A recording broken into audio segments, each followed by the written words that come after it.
Have you ever heard of event-driven architecture? Well, in this video, you'll understand what is it and even work in an example project. Let's say you're a content creator just like me and like doing shorts. To make the shorts more engaging, you will need to add captions in them. And adding captions, probably you'll need to do it manually using the editing program that you might use, or upload that on a public website that says upload the video and we will add captions for you. Today, we're going to see that. We're going to make an application that it is event-driven, utilizing fully AWS services that will add captions to our short videos. What is event-driven architecture? So, as the name suggests, it is an architecture of an application or a system that it is based on events. To clarify, whenever you make a request or perform a process, you leave behind a trail. And this trail can be used to trigger other processes or other services. For example, let's say you have a website, and in this website you upload an image.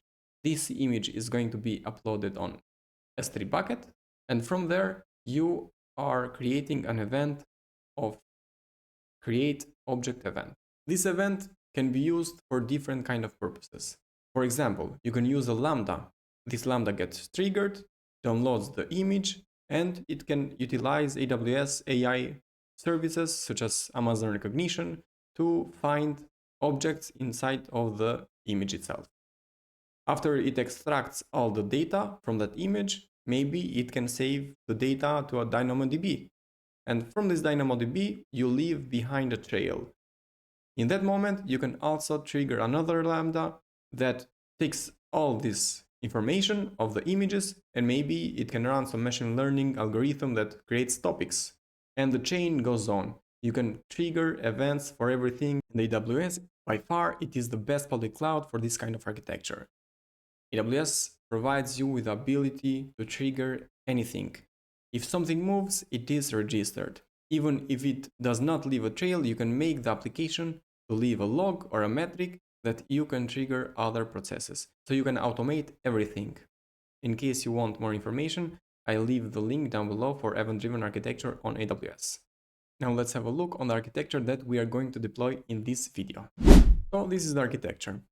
Some user, basically it's going to be me, is going to upload a video on an S3 bucket. And I will upload it on the prefix video. Whenever I upload a video there, I leave behind a trail. And this is a create object inside of the bucket. By this event, I'm going to trigger a Lambda. The first Lambda has only one function.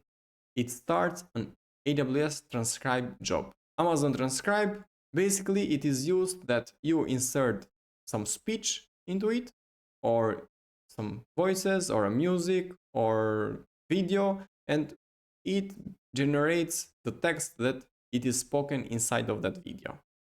And I configure it that the output is going to be uploaded in the same bucket on the path transcribe.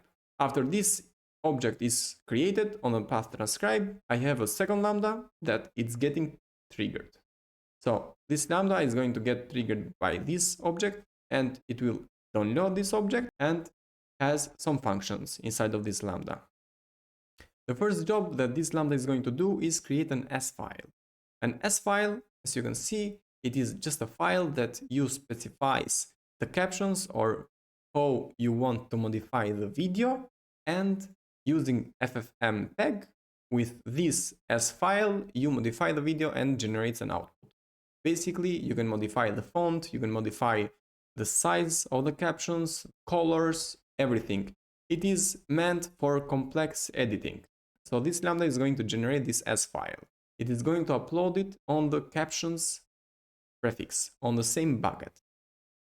After it uploads it on the S3 bucket, well, it is going to start an EC2 instance. Now, this instance is the last step. This instance is going to use Nvidia GPU type. So the smallest instance type that you can use, it is probably going to be G4DN point extra large. It has 4 vCPUs and 16 gigabytes of RAM. I have pre-created an AMI for this instance that has the AWS CLI inside installed already, and also the FFMPEG, also the Nvidia driver, And when I started, I insert into this EC2 instance some user data. Now, the user data, what is going to be? Basically, download the video, download the S file that I've just uploaded by this Lambda, and run the FFMPEG. After you create the output video with the captions inside, well, you're going to upload it back to an S3 bucket. After you upload it, you create a pre-signed URL. And this pre-signed URL, I'm going to use the service SES that is going to create an email to my email, and it's going to send me the pre-signed URL. So whenever the job finishes, I'm going to find my new video, my generated video with captions inside of my email box. Let's have a look on the workflow that we're going to do. So we are on the bucket, pustai transcribe bucket, because we're going to use transcribe. And let's see, on the folder video, we are going to upload just a simple short that I've done on my first short. You can find it on the YouTube. It is a challenge for DevOps, so in case you want a challenge, you can go and see it. So we upload it. After we upload it, we can go to transcribe job. So Amazon transcribe. So a job has just started. It is in progress. Basically, our first Lambda has triggered it. In case you want to see it, Lambda, let's go to Lambda. And this job, it has the input data location, which is the video that I just inserted. And the output is going to be transcribe JSON file on the path transcribe. So we have the transcribe starter, the first Lambda. Let's have a look on the jobs. So basically it is created. And in case when we can go back, it has captions. So the transcribe, first of all, the transcribe is created. It is the JSON file that has all the words that I have said on the video. Now, when this object is created on transcribe, it triggered the second Lambda that created the S file. Now, if we go to EC2 instances, we will see that one instance is running. And this kind of instance is G4DN extra large. Now, this will run, will upload the video, the output video to S3 bucket, and then it's going to terminate itself. So let's go back on the Lambda. So while the EC2 instance is running, let's check the Lambda. The first Lambda, what it does is basically gets triggered, gets the key and the bucket that got triggered by, and creates a transcribe start transcribe job. It specifies the language that it wants, the output bucket, output key, and also the input key. That it is the same as the video that we uploaded. And that is all that this first Lambda does. Let's have a look on the EC2. Yeah, so the instance is terminated. As you can see, it is shutting down. It finished the output video, and as we can see on the folder output, the video is here. So let's have a look and check the video. So as you can see, the captions are added. And if you want to check the original video, basically it does not have the captions. And the new video has the captions. So our architecture works. Let's have a look on the second Lambda. So as creator. So Lambda as creator. First of all, I've created it using ChatGPT. So most of the settings and most of the code, I have no idea what ChatGPT has written. I just know the output of this code because that is how I designed it. Now, this is the S first headers. So basically I've specified the styles, which is using the luckiest guy font. The size of the captions or the size of the characters are 125, and the position of the captions are on the pixel of 500. Now, I specified some settings. First of all, it is the count limit in one group. So in one particular moment, there cannot be more than 3 words. So basically it's going to be a group of 3 words. The second settings is going to be the maximum word length. Now, in case I have a word that has 10 characters, well, it's going to be separated in a group in a particular moment. So it's not going to be 3 words in the same moment, but it's going to be one huge word, more than 10 characters.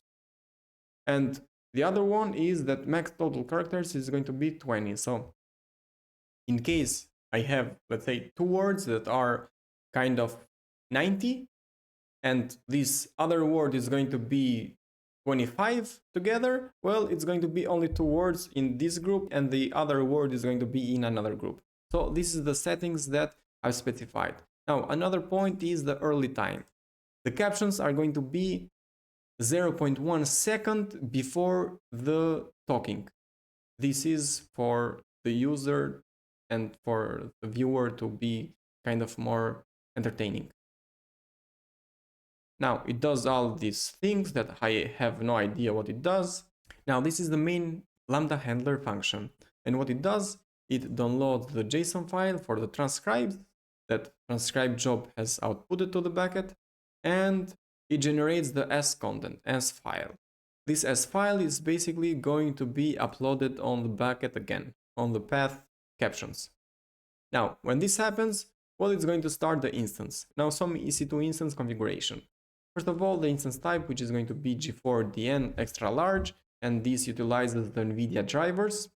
The second is going to be AMI ID. Basically, I've already created an image for this kind of Nvidia instance type that has AWS CLI, FFMPEG, and also some fonts that we can use.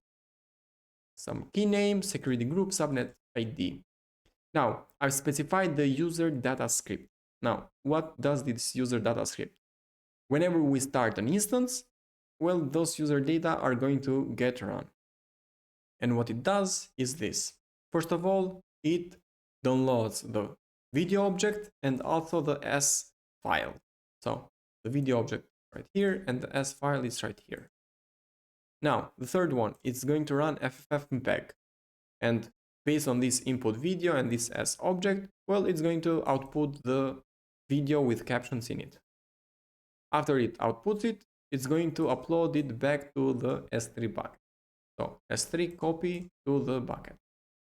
Now, it's going to generate a pre-signed URL. Now, this pre-signed URL is going to be sent using email to my email that I can just open it, click, and download the video. So it's creating a pre-signed URL, and using the email, it creates an email body that has the pre-signed URL in it and uses SES service to send me the email. After the email is sent, well, we need to clean up the services that are still running. So the EC2 instance is going to terminate itself. It has 2 options. The first option is that it modifies the instance attribute, and it makes it that whenever you shut down, the AWS is going to terminate you, and it shut down itself. And the second option is EC2 terminate instance API call. So it terminates itself basically. I do not know which of those is faster, but in case you have any information on how to shut down an EC2 instance the fastest way, please let me know on the comments, because EC2 prices you for the seconds that you are running the EC2 on demand. And terminating the instance or even shutting it down, well, it needs probably 8 minutes to shut it down because it is a large instance. This is why. So comment down below if you have any idea of this. And it just runs the instance with this kind of user data, and that is all that this Lambda does. Now, when this object is uploaded, it is the time 21:51, and in my Gmail, I can see that the email is sent on 9:51, so it is the same time. And what this email is, basically it is by me to me, and says here it is your pre-signed URL. Whenever I click it, well, it is going to download the object or the video with the caption in it. The link will expire in 1 hour. So the pre-signed URL is created for just 1 hour. So let's have a look on the transcribe job output file and also the S file that we generate. So the transcribe job basically creates this kind of JSON file. And what it has the transcript, all the words that I've spoken through the video. And for each word, it has a start time and an end time. And what Lambda does is that it groups them 3 by 3 and based on the content length. And it specifies the start time of the first word and the end time of the third word. And it increases that by 0.1, so it will be faster. Now, this is the transcribe output. This is the caption as file. Now, what it has the headers, as you saw on the Lambda, and it has the events. Basically, the events are the group of words that are going to be shown through the video. And it has the dialogue, it has the start time, the end time, and the group of words. What you can see, it is Docker can be. Now, by default, all the words are white. I've made that some of the words are going to be colored, either green, red, or yellow. And as you can see, can, for example, well, it has a color.